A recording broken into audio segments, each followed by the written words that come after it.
رہیں گے۔ اللہ رب العزت قرآن عظیم میں ارشاد فرماتا ہے وَإِنِّي لَغَفَّارٌ لِمَن تَابَ وَآمَنَ وَعَمِلَ صَالِحًا ثُمَّ اهْتَدَىٰ او کما قال اللہ۔ ترجمہ سماعت کریں۔ اللہ فرماتا ہے کہ میں توبہ کرنے والے، ایمان لانے والے اور نیک عمل کرنے والے کو ضرور بخشنے والا ہوں، پھر ہدایت پانے والے کو، یعنی جو ایمان لائے، نیک عمل کرے، توبہ کرے، اللہ تو ان کو بخش ہی دے گا، لیکن اللہ ساتھ میں فرما رہا ہے کہ جو ہدایت پانے والا ہے اسے بھی میں بخش دوں گا۔ ثابت البنانی کہتے ہیں کہ یہاں پر جو اللہ نے فرمایا ثم اهْتَدَىٰ کہ ہدایت پانے والے کو بھی میں بخش دوں گا، تو ہدایت پانے والے سے مراد حضور علیہ الصلوۃ والتسلیم کے اہل بیت اطہار مراد ہیں کہ وہ ہدایت یافتہ ہیں اور اللہ انہیں بھی بخش دے گا۔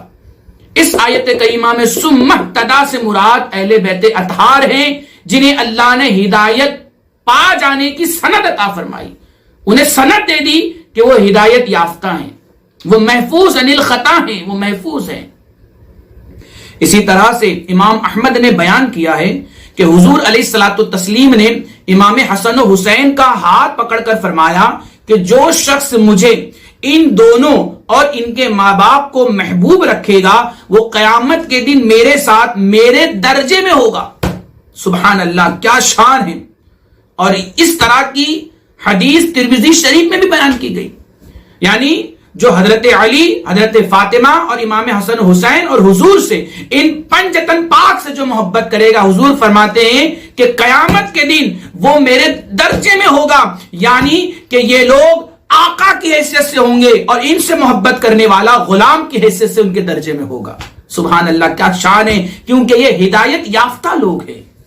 اسی طرح سے ایک اور آیت کریمہ ہے، اللہ فرماتا ہے ان الذین آمنوا وعملوا الصالحات اولئک هم خیر البریہ، جو لوگ ایمان لائے اور اعمال صالحہ بجا لائے وہی لوگ مخلوق میں سب سے بہتر ہیں، وہی لوگ مخلوق میں سب سے بہتر ہیں۔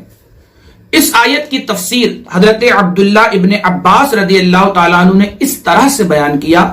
اس واقعے کو علامہ ابن حجر مکی شافعی علیہ الرحمہ نے اپنی کتاب الصواعق المحرکہ میں بھی لکھا ہے۔ حضرت عبداللہ ابن عباس ارشاد فرماتے ہیں کہ جب یہ آیت کریمہ نازل ہوئی کہ جو لوگ ایمان لائے اور اعمال صالحہ بجا لائے وہی لوگ مخلوق میں سب سے بہتر ہیں، تو حضور علیہ الصلوۃ والتسلیم نے حضرت علی سے ارشاد فرمایا اے علی، تو اور تجھ سے محبت کرنے والے قیامت کے دن راضی اور رضا یافتہ صورت میں آئیں گے، اور جو تیرے دشمن ہوں گے وہ غیظ و غضب میں بھرے ہوئے تکبر کے ساتھ سر اونچا کر کے آئیں گے۔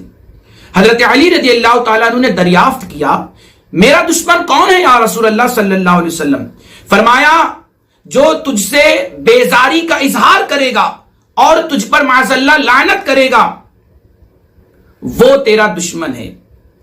اسی طرح سے دار قطنی کی ایک حدیث پاک ہے، حضرت ام سلمہ رضی اللہ تعالی عنہا بیان کرتی ہیں کہ جس دن میری باری تھی حضور علیہ الصلوۃ والتسلیم میرے یہاں تشریف لائے اور حضرت فاطمہ آپ کے پاس تشریف لائیں، ان کے پیچھے حضرت علی تھے۔ حضور علیہ الصلوۃ والتسلیم نے فرمایا اے علی، تو اور تیرے اصحاب اور تجھ سے محبت کرنے والے جنت میں ہوں گے، مگر تیرے محبوبوں میں وہ بھی ہوں گے، یعنی تجھ سے محبت کرنے والے میں کچھ لوگ ایسے بھی ہوں گے جو اسلام کو ذلیل کریں گے اور اس کو پھینک دیں گے، قرآن شریف پڑھیں گے مگر وہ ان کے حلق سے نیچے نہیں اترے گا۔ حضرت علی نے ان کی علامت پوچھی تو آپ نے فرمایا ان کی علامت یہ ہے کہ انہیں رافضی کہا جائے گا، ان سے جہاد کرنا اے علی، کیونکہ وہ مشرک ہیں۔ اللہ اکبر، یقیناً آج روافض وہ بدترین قوم ہے جنہوں نے ہزارہا گستاخیاں کی، اللہ کی شان میں بھی، حضور کے شان میں بھی، خلفائے اربعہ کے شان میں بھی، صحابہ کے شان میں بھی، اور حضرت علی رضی اللہ تعالیٰ عنہ کے بھی شان میں انہوں نے ہزارہا گستاخیاں کی ہیں۔ آپ ان کی کتابیں اٹھا کر کے پڑھیں، ان کی کلپیں اٹھا کر کے سنیں۔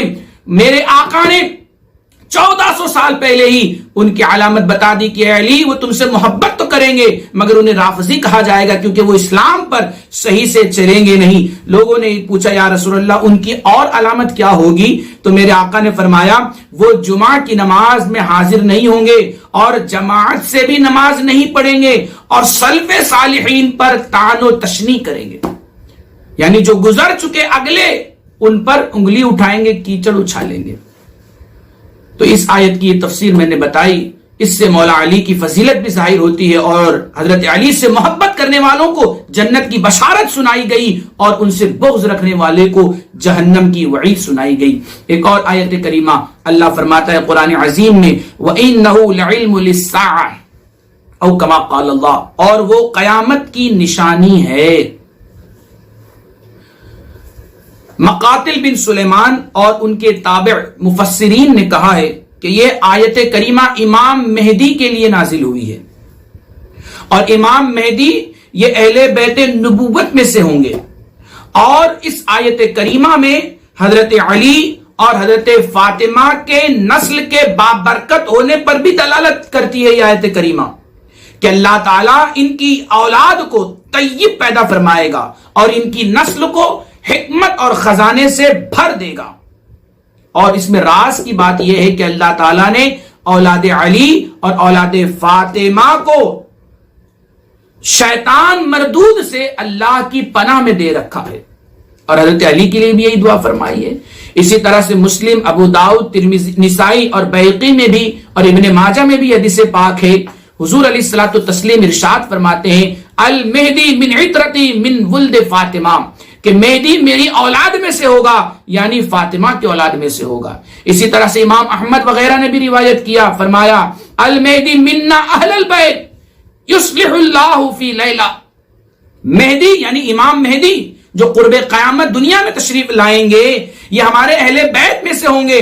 اللہ تعالیٰ ایک رات میں اس کی اصلاح فرما دے گا.